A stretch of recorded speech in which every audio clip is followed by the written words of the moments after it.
Muy buenos días. Vamos a dar inicio a la sesión general del día de hoy. Esta sesión está a cargo el- del doctor Sergio Carlos Rivera, cirujano pediatra adscrito a este Hospital Regional de Alta Especialidad. Damos la bienvenida en esta modalidad híbrida a los que están presentes aquí en el auditorio de nuestro hospital y a quienes nos escuchan y ven vía remota, especialmente aquí en el Hospital General de Ciudad Victoria y en la ciudad de Nuevo Laredo, que son los que vemos que están conectados. Pues damos la más cordial bienvenida a nuestro ponente del día de hoy con el tema de patología quirúrgica neonatal, al doctor Sergio Carlos Rivera. Bienvenido, doctor. Vamos a apagar un poquito la luz o así mero. Bueno, gracias por la invitación. Más que nada, bueno, es un poquito de referencia a lo que hemos hecho en el transcurso ya casi 18 años que llegamos aquí a Ciudad Victoria y cómo algunos hospitales a otros van cambiando los manejos o cómo la diferencia en este caso de la atención prenatal a los pacientes quirúrgicos varía cuando son pacientes donde nacen niños o hospitales donde no nacen niños, ¿no? Entonces sí ha venido a modificar un poquito a igual esa manera en que hemos establecido en que de repente operamos de manera habitual aquí en los quirófanos o a veces aquí en las terapias o en el Hospital General, por ejemplo, que operamos exclusivamente en la unidad de cuidados intensivos, ¿no? Entonces, todo eso, pues bueno, nos ha venido a hablar un poquito la experiencia y nos ha encaminado en lo particular a que la cirugía neonatal sea algo que más me llame la atención.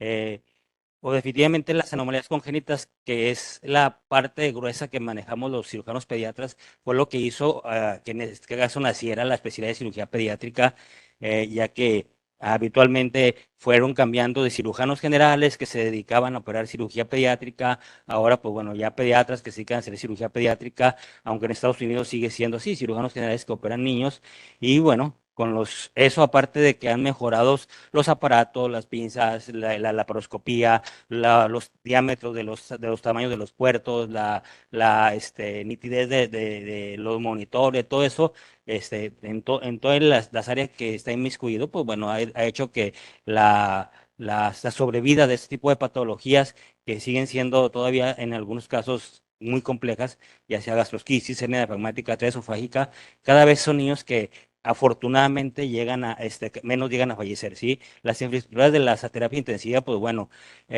nos tocó o nos ha tocado todavía estar con infraestructuras como el Hospital Civil, que es un hospital, aunque tiene mucho tiempo, pues su infraestructura es más pobre, más sin embargo, tenemos gente muy valiosa ahí que hace que hagamos cirugías de tercer nivel en un hospital de segundo nivel, a un hospital infantil que nos tocó estar ahí, a un hospital general, donde ya, bueno, poco a poco las áreas de neonatología han sido mejoradas, o aquí donde quiero creer que, o al menos sí empezamos con mucho infraestructura, y que ha mejorado, al igual,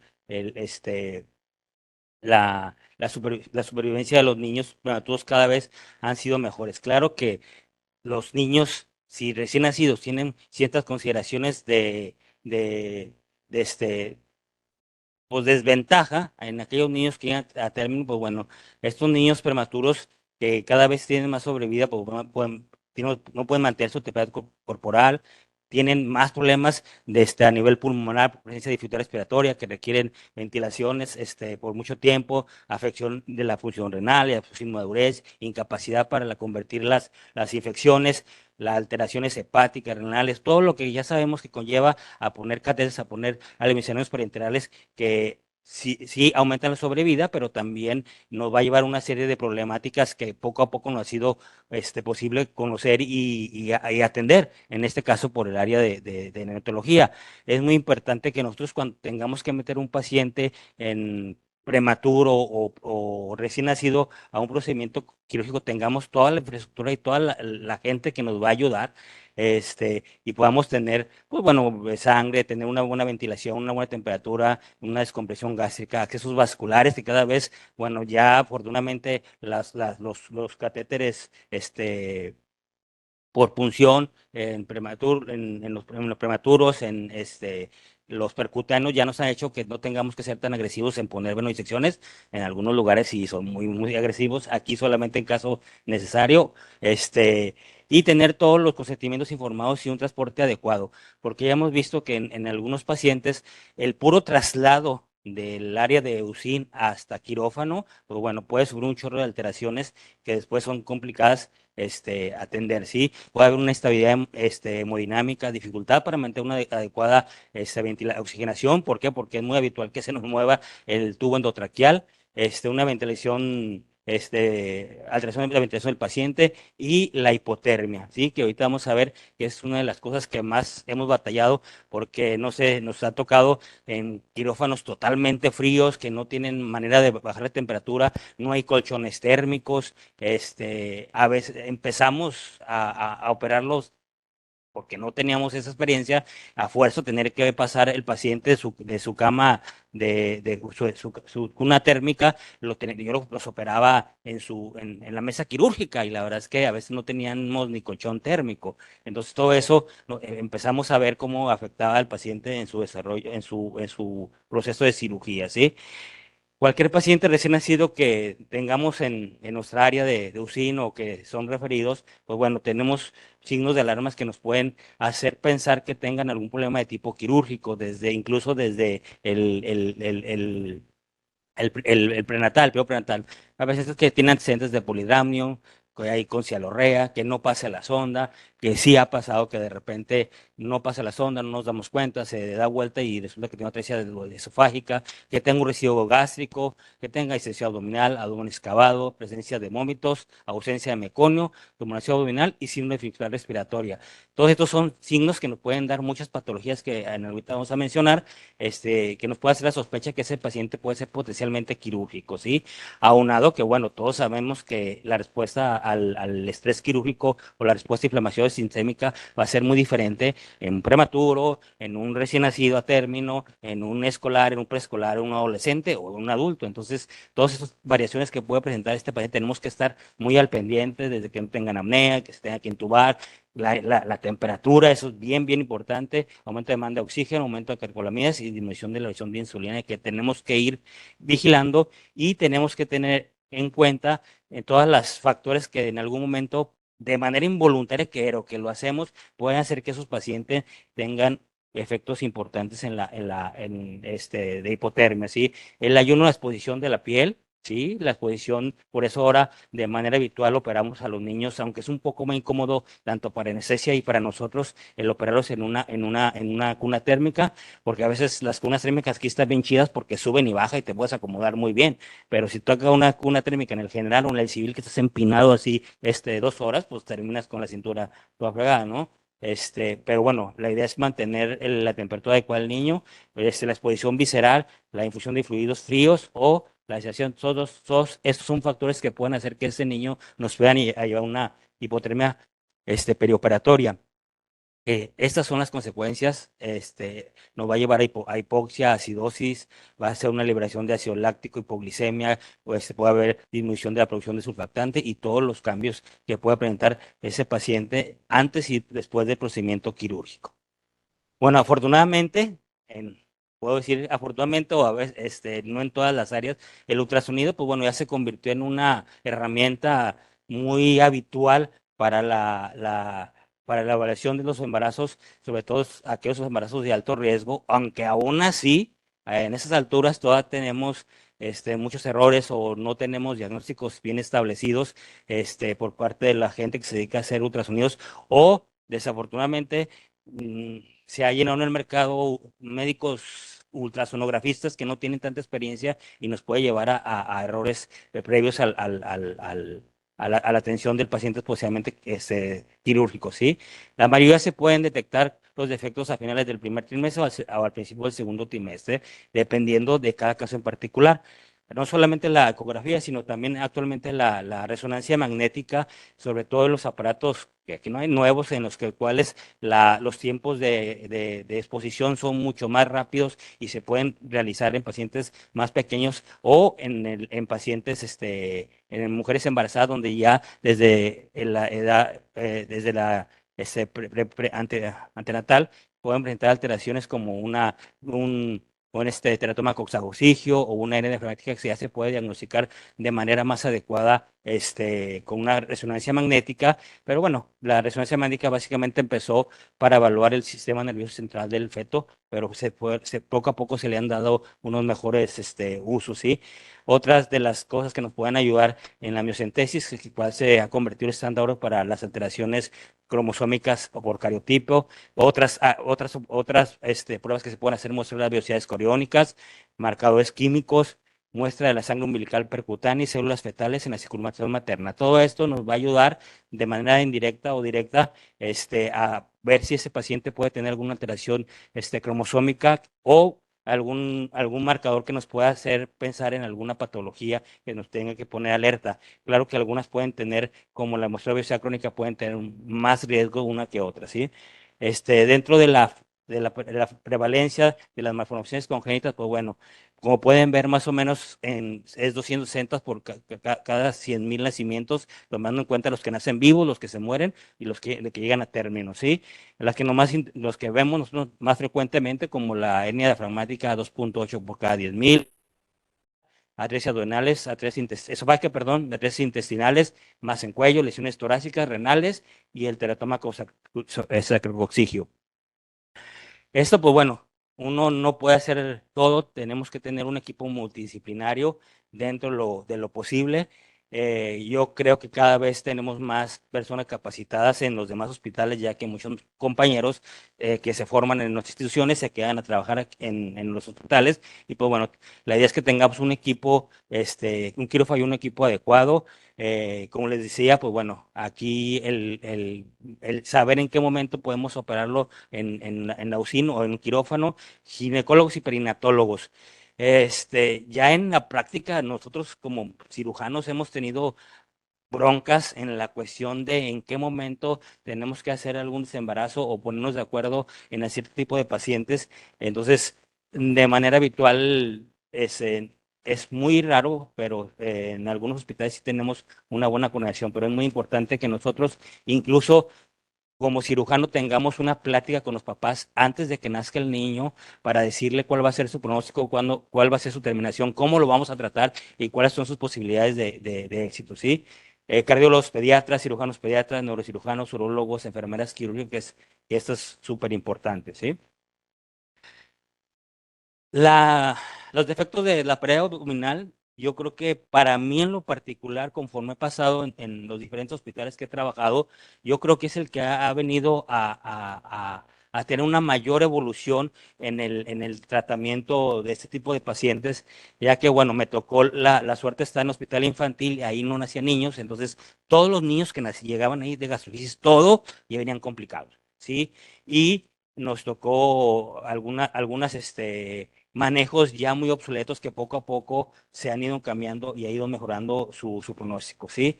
Bueno, desde el siglo XVII, Ambrosio Perea fue el primero que escribió el paciente con un falocele, hasta el 48, Gross describió el cierre por etapas, primero nomás metiendo la piel y después, posteriormente ya de grandes, cerrando una hernia. Y Schuster fue el que escribió la membrana temporal en dos capas para los niños con gastrosquisis.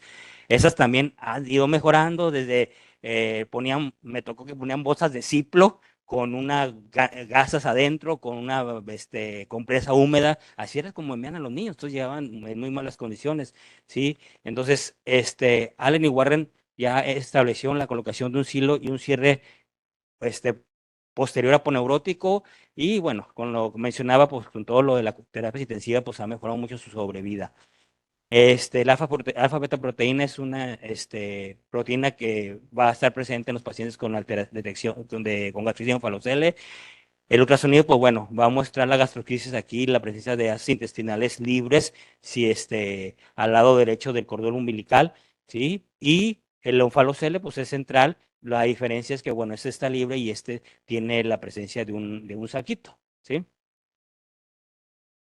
La amniocentesis, pues también nos van a dar posible conocer las anormalidades cromosómicas, la asesoría que mencionaba, el hecho de que la mamá sepa cómo van a ser, dónde deben nacer, si tenemos toda la infraestructura para poder nacer, que los niños nazcan ahí. Y yo les digo, en el caso de los hospitales, pues bueno, tienen que saber hasta el momento en que yo voy a estar aquí, porque finalmente, no siempre estamos y no le entran mucho los cirugías generales a los niños con gastrosquisis. La cesárea, hubo una discusión con los ginecólogos del Hospital General, cuándo deben hacer, porque los ginecólogos decían que ellos le dan más prioridad a la madurez pulmonar y pues nosotros le damos más prioridad al hecho de que no tenga una serositis y le vaya mucho mejor. Entonces, lo ideal es que ese paciente nazca antes de las 36 semanas, 35 semanas sería lo ideal para que el grosor de la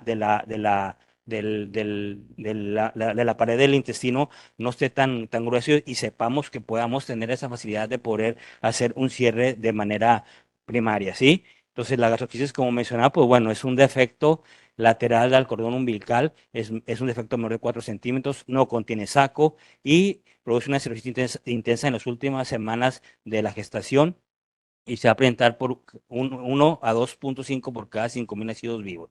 ¿Sí? Digo, afortunadamente estas ya son las imágenes de que pacientes de manera adecuada nacen y vean, a diferencia de la primera foto, la serositis, pues ese es mucho menos importante y todos esos niños se les pudo hacer su cierre primario, ¿sí? Entonces, todo se debe a una obstrucción de la arteria, la obstrucción intrauterina de la arteria oftalomesentérica derecha, el cual va a producir una apertura y una prolapso del intestino, el cual va a verse afectado por el líquido amniótico y va a producir una cirrosis importante. El onfalocele, pues un defecto central, este contenido está cubierto por una membrana interna de peritoneo y una externa de amnios. Esta, hasta pareciera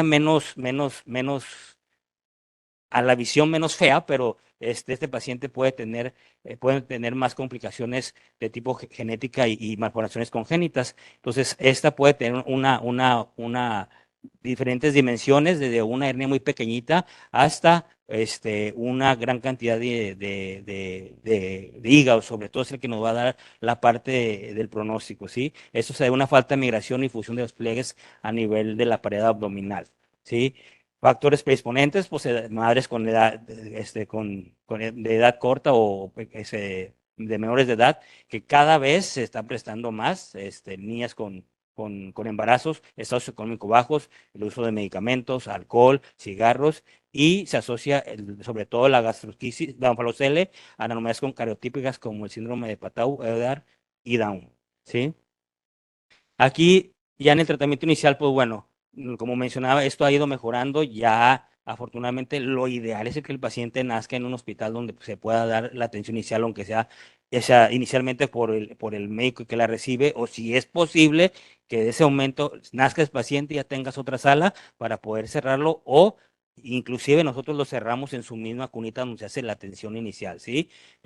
Proporciona una cobertura, le digo, ha cambiado de que usamos la Ciplo, se usaron bolsas de diálisis, se usaron bolsas de solución fisiológica estériles, ahorita hemos usado bolsas de transfer de sangre para curación de los hilos. Afortunadamente, cada vez es mucho menos frecuente que tengamos que usar silos, ¿sí?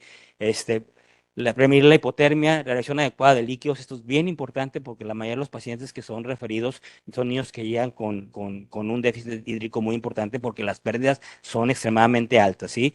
Entonces, entre más tiempo reduzcas, es mejor el saber en cuándo, a qué horas va a ser la cesárea. Le digo, aquí nos ha tocado, pues, la mayoría de pacientes que les va muy bien, pero también nos ha tocado pacientes que van muy mal. Nosotros recordamos a Memo que tuvo casi un año de un hospital a otro hospital a otro hospital, todo por una mala organización de un hospital privado que no hizo las cosas de manera adecuada, ¿sí? Mantener un equipo quirúrgico al momento y canalizar, intubar, anestesia y un cierre inmediato. Inclusive, ya la mayoría piensa que todos los pacientes tienen que intubar. En el hospital civil hemos tenido dos topes más o menos, 2 o 3 pacientes que han sido los únicos que no tenemos que intubarlos. Salió a tiempo con el ginecólogo a buena edad gestacional. El paciente no se intubó, se le hizo la canalización, se le pasó morfina y se le hizo la reparación en ese momento y el paciente nunca se intubó, ¿sí? Y son pacientes que sus tiempos de recuperación a futuro pues, son menores. Como le mencionaba, esta es la bolsa de Schuster hechiza con mericilene, posteriormente las bolsas de transferencia o de soluciones y existe también una bolsa que se llama ya prediseñada de Schuster que es una bolsa que tiene como un aro plástico flexible que se mete el intestino y ese aro se mete a la hernia para tratar de ingresarlo poco a poco. Claro que va a ser utilizado también en pacientes que no tengan una solicitud tan importante, aunque ya ahorita un paciente que me nazca así, con ese, pues la verdad es que tiene muchas posibilidades de cerrarse en lugar de ponerle una bolsa, ¿sí? Aunque lo ideal es que sea inmediatamente, sí, ya, ajá. Colcalzón, nasogástrica, antibiótico, antiespectro y valoración extensa, sobre todo en los pacientes con varicocele, ver que no tenga problemas cardíacos, ¿sí? Y renales, estructurales, todo el síndrome de Bacter, ¿sí? Este, entonces, lo ideal es que cierre antes de las 35 semanas. Bueno, la mayoría ya se puede cerrar. Yo creo que aquí ya no, el 25% no está candidato al cierre. Eso era antiguamente, ahorita ya se pueden cerrar. Este, ya cuando tengamos que poner el cirio, lo ideal es que se cierre de manera de perdido en de 10 días. Técnicas que se han utilizado es poner catéteres, con aguja de Twin, poner catéteres de Vizcarra y cada vez que vayamos a hacerle el descenso, ponerles anestesia para poder bajar el abdomen de manera rápida. Pero bueno, esto es lo que ahorita se está haciendo. Yo creo que eso tenemos que dejar de poner los hilos. Es que nazca el niño, se pasa al neonatólogo, se hace la reanimación y ahí mismo en ese momento se mete el contenido de manera inmediata, ¿sí? Esos son pacientes que hemos atendido en el civil y en el general, ¿sí?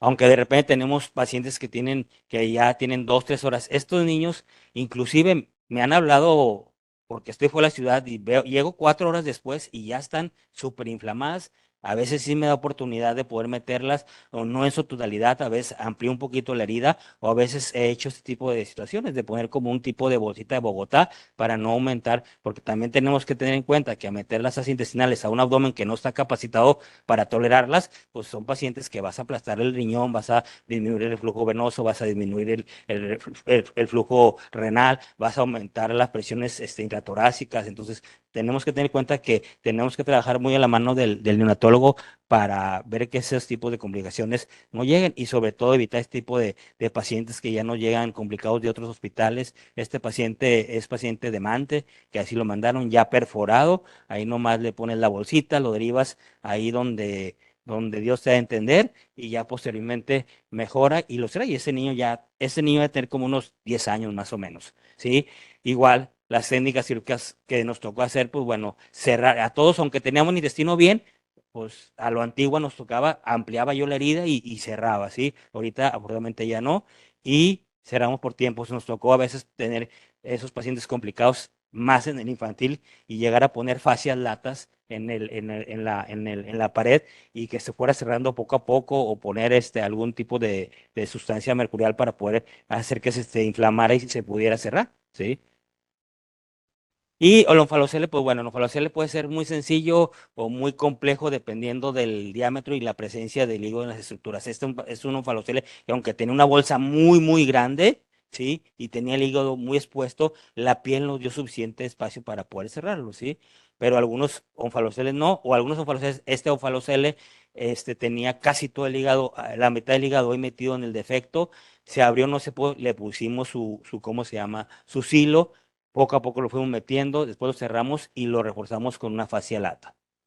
¿Sí? En algunos pacientes con onfalocele, que es lo que se hacía, se le cubría nada más con la piel y ahí sí se quedaban con unas hernias ventrales. Posteriormente se fueron haciendo algunos aditamentos como unos expansores tisulares que hacían para que aumentara la cavidad abdominal y posteriormente hacer cierres en segundo tiempo. ¿Sí?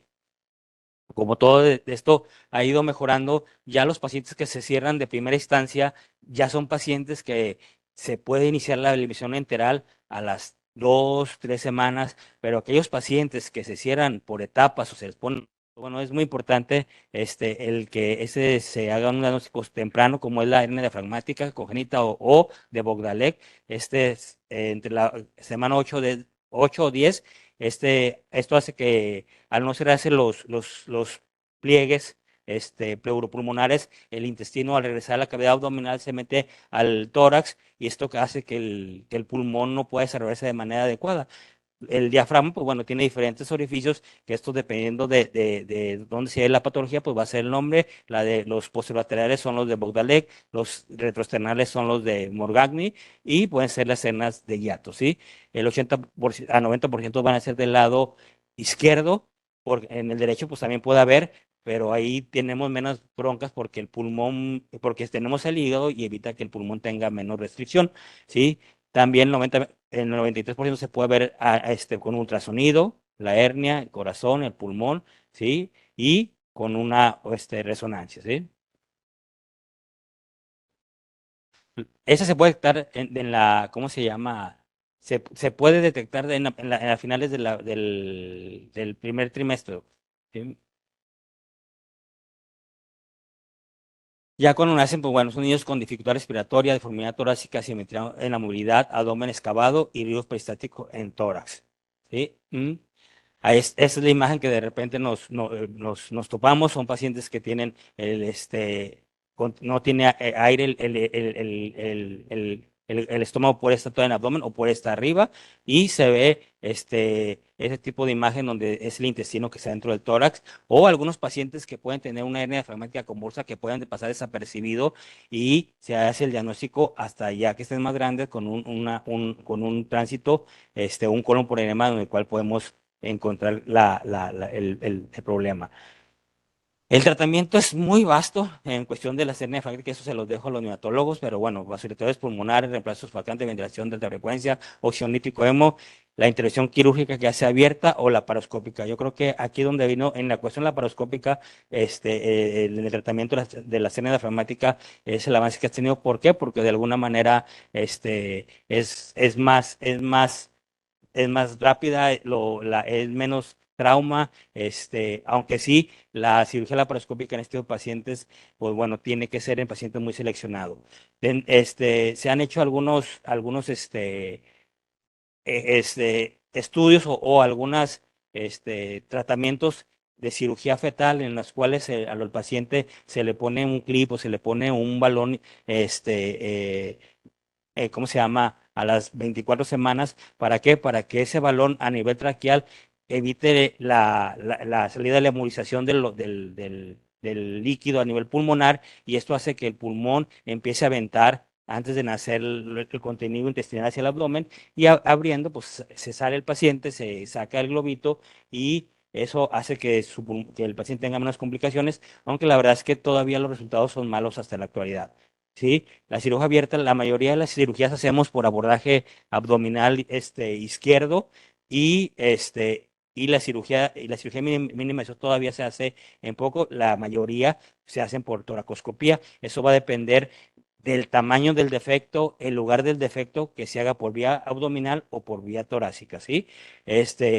Hay pacientes que tienen defectos muy importantes, que no tienen diafragma, no tenemos de dónde agarrar y hay que poner sustitutos como son los parches sintéticos, no se olvide como Grotex, los parches sintéticos absorbibles o parches de tejidos propios, porque a veces si no tenemos con qué, tenemos que poner hasta músculo del paciente para tratar de que esto no pueda separarse, ¿sí? Es una cirugía abierta de una hernia diafragmática del Hospital Civil, si mal no recuerdo.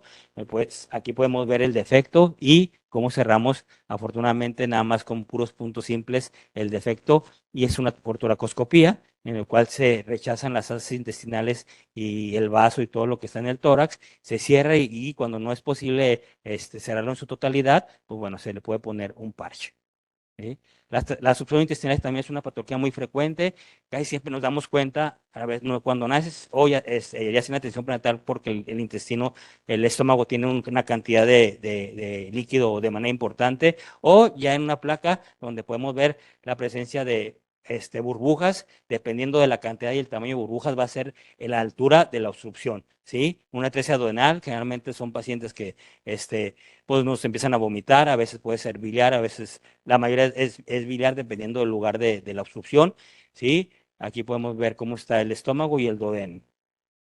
Dentro de las atresias intestinales, la que tiene más posibilidades de realizarse por vía laparoscópica es la atresia duodenal, ya que el duodeno está fijo, ¿sí? Se puede hacer duodeno anastomosis, pero en la mayoría, pues bueno, las seguimos haciendo abiertas, es una atresia de yeyuno, ¿sí?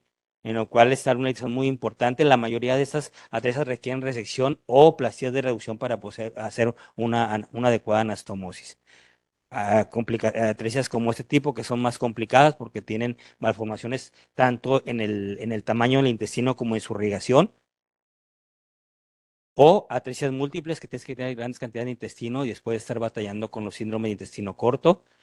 Lo que se maneja ahorita de manera actual es que ya no hacemos esas incisiones tan importantes. Lo ideal es que ya hagamos una laparotomía nada más haciendo la incisión a nivel del umbilical, podamos exponer las asas intestinales por el ombligo y por ahí mismo regresarle, hacer la cirugía y regresarla, ¿sí? Esto también es bien, bien importante. Yo creo que para nosotros como cirujanos el tener compañeros médicos, pediatras o neonatólogos que tengan esa sensibilidad de saber en qué momento un paciente prematuro se te complica con una enterocolitis, porque podemos saber de que el hecho de que ese tipo de pacientes no tengan una reacción inflamatoria tan importante puede hacer que eso se nos vaya de la mano o que no nos demos cuenta o que entremos demasiado tarde, ¿sí? Es algo muy habitual. La enterocolitis es la causa más frecuente de enfermedad gastrointestinal adquirida y es una emergencia quirúrgica en el neonato, ¿sí? El 40% va a requerir una cirugía de urgencia y la mortalidad sigue siendo alta en este tipo de pacientes, ¿sí? Los pacientes pueden tener antecedentes de prematurez casi siempre, uso de indometacina, aumento de volumen rápido de alimentación enteral, alimentación con fórmula, episodios de hipoxia, de hipotensivos, transfusiones. Todos estos van a ser factores que pueden hacer que un paciente prematuro nos pueda llevar a una enterocolitis. Entonces, la vigilancia radiológica es muy importante y de repente, dices, ya cuando te tocan este tipo de imágenes, pues es muy obvio que el paciente está perforado con aire libre subdiafragmático, como este, pero de repente o no la sienten o no es muy, muy, muy claro. Por ejemplo, esta, uy, bueno, no sé muy bien, pero tiene aquí una imagen que se permanecen dos, tres radiografías. Hice que le hicieran una tangencial de cúbito lateral izquierdo para que el aire se te fuera hacia el hígado y entonces ya nos dimos cuenta que ese paciente estaba perforado, ¿sí? Entonces a veces son cambios muy susceptibles que tenemos que estar al pendiente y estar vigilando de manera frecuente. Pero aquí yo creo que aquí más que el cirujano es el médico clínico que nos tiene que dar la pauta para saber en qué momento hay que entrar con ese paciente. Y uno pues ya va conociendo a sus compañeros, estás viendo, este vato si me habla no tiene ni idea, ya sé que cuando alguien me dice que tiene que estar perforado, muchas veces la mayoría sí está perforado, ¿sí? Ahí pues una catástrofe que tenemos que valorar en qué momento que hay que hacer, si hay que hacer resección, si hay que hacer enterostomía, si hay que sellar y volver a revisar en 72 horas o hacer derivaciones intestinales con resecciones, ¿sí? Atresia esofágicas también es algo que nos tomamos, no tan infrecuente, pero también nos tocó aquí hacer reparaciones de atresias esofágicas en UCIN. Tuvimos unas gemelas, hacer una resección y unión del esófago, ¿sí? Ahorita, pues bueno, ya muchas, sobre todo mi compañero Tomás hace mucha la reparación por vía laparoscópica. Aquí está el esófago que va hacia la vía aérea y aquí está el cabo ciego superior, ¿sí? Aquí se separan y aquí ya se hace la unión. Realmente ponemos una sondita para hacer la anastomosis. Otras malformaciones que también se ha ido mejorando, sobre todo las malformaciones altas, en la cual ya se hace una mejor valoración por vía laparoscópica o ayuda laparoscópica para descensos sagittales posteriores. Y pues bueno, aquí muchos de los procedimientos que hemos hecho todavía, algunos los hacemos en UCIN, las punciones percutáneas, se han hecho tipos de traqueostomías en la UCIN del general hemos realizado, ¿sí? Y eso es más o menos la casuística que tengo en estos años que he estado aquí. Eso solamente en los pacientes de este hospital. Según el banco de datos, he realizado 508 cirugías en los 13 años que estamos aquí, desde el 2010 al 2023, y que van a corresponder al 10% de la cirugía que es cirugía neonatal, ¿sí? En las más frecuentes, pues las atresias intestinales siguen siendo un 14%, las enterocolitis 10%, atresias esofágicas 8%, malformaciones anorrectales 6%, gastrosquisis 4%, porque bueno, inicialmente aquí no nacían niños y todos se iban trasladados, pero ahorita ya nacen aquí, ¿sí? En atresia de vías biliares, hernias diafragmáticas, hipospadias y lo demás, ¿sí? Y en el Hospital General, en mi casuística del 2008 al 2023, esas son las cirugías hechas exclusivamente en la unidad de cuidados intensivos, que bueno, ya es otro tema de saber si es o no adecuado. Son 123 diapositivas, ya sean de urgencia o electiva, ¿sí? Ahorita ya la mayoría son urgencias, pero todavía dependiendo cada una especial, pues la podemos hacer electiva. Gastrocrisis 36, enterocolitis 25, onfalocele 9, hernia diafragmática 12, ileomeconía 12, atresia esofágica 10, ano hiperfago 7, obstrucción intestinal 10 y perforación gástrica 10, ¿sí? La mortalidad, pues bueno, ha sido más o menos como del 13% en este tipo de pacientes ahí en ese hospital. Y pues bueno, esa es más o menos una vista de lo que estamos haciendo en relación a cirugía pediátrica. Creo que nos falta todavía mucho. Creo que el avance ha sido más en la cuestión médica. Y pues bueno, y espero que pronto llegue otro cirujano pediatra para que sigamos dándole mejor soporte a este tipo de pacientes. Gracias.